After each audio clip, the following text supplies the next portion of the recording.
नमस्कार मेरे भाइयों और बहनों। जब सुधांशु त्रिवेदी जैसी पर्सनालिटी हम सबके बीच में आती है तो सबको एक प्रश्न पूछने की अंदर से इच्छा जाग जाती है अपने आप ही। जैसे प्रभु के आगे भजन निकल ही जाता है, वैसे ही सुधांशु त्रिवेदी के आगे भी प्रश्न पहुंच ही जाता है। तो मेरा एक छोटा सा प्रश्न ये है कि हमारा गौरवशाली इतिहास था, हमारा गौरवशाली भविष्य बन सकता है।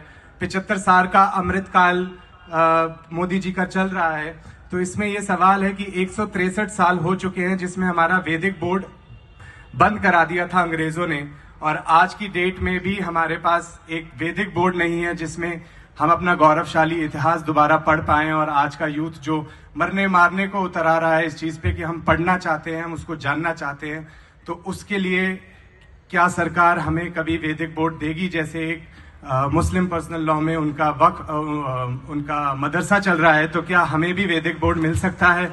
ये इसकी एक प्रश्न है सर।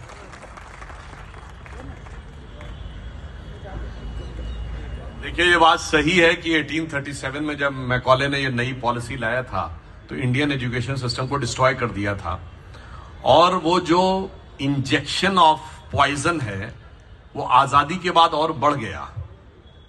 जो आपने कहा, मतलब एक लाइटर नोट पे एक बात कहूं, बहुत से हमारे दिमागों में जो कंफ्यूजन आ गए हैं ना, वो एक वायरस घुस गया हमारे दिमाग में। और वो वायरस क्या है? वो है एम वायरस। एम वायरस का मतलब है Macaulay virus of 19th century, and then it is further aggravated by Marxist virus of 20th century. अब जो आपने कहा कि नई एजुकेशन पॉलिसी आई है जिसमें पहली बार ऐसा हुआ है कि इंटरडिसिप्लिनरी ट्रांजिशन भी है और इंडियन लैंग्वेजेस में ही आपको पढ़ने का परमिशन होगा, और अब पहली बार इंजीनियरिंग और मेडिकल का भी इंडियन लैंग्वेजेस में ट्रांसलेशन हो गया है।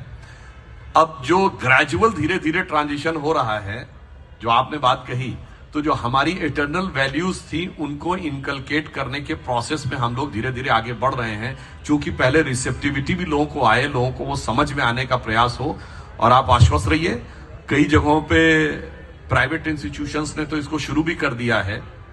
आगे आप देखिएगा, हम आने वाले टाइम में, जैसे आपको याद हो, नई इकोनॉमिक एजुकेशन पॉलिसी में ट्रेडिशनल नॉलेज के लिए भी एक अलग हेड बनाया गया है, रिसर्च के लिए भी, ट्रेडिशनल रिसर्च के लिए भी एक अलग हेड बनाया गया है।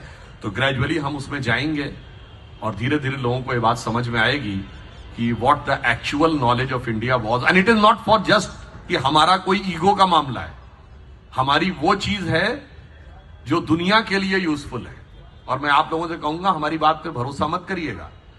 रियो डी जेनेरो में जो फर्स्ट अर्थ समिट हुई थी 1992 में, उसमें इन्वायरमेंटल प्रोटेक्शन के लिए जो फाइनल कंक्लूजन ड्रॉ किए गए थे उसको पॉइंट आउट करिएगा एक पेपर पे, और फिर ऋग्वेद के पृथ्वी सूक्त में इन्वायरमेंटल प्रोटेक्शन के जो पॉइंट्स दिए गए, दोनों का कंपैरिजन कर लीजिएगा तो समझ में आ जाएगा कि किसके पास इटर्नल नॉलेज है और किसके पास ब्रेन स्टॉर्मिंग करने के बाद उसकी पार्शियल नॉलेज तक पहुंच रहा है।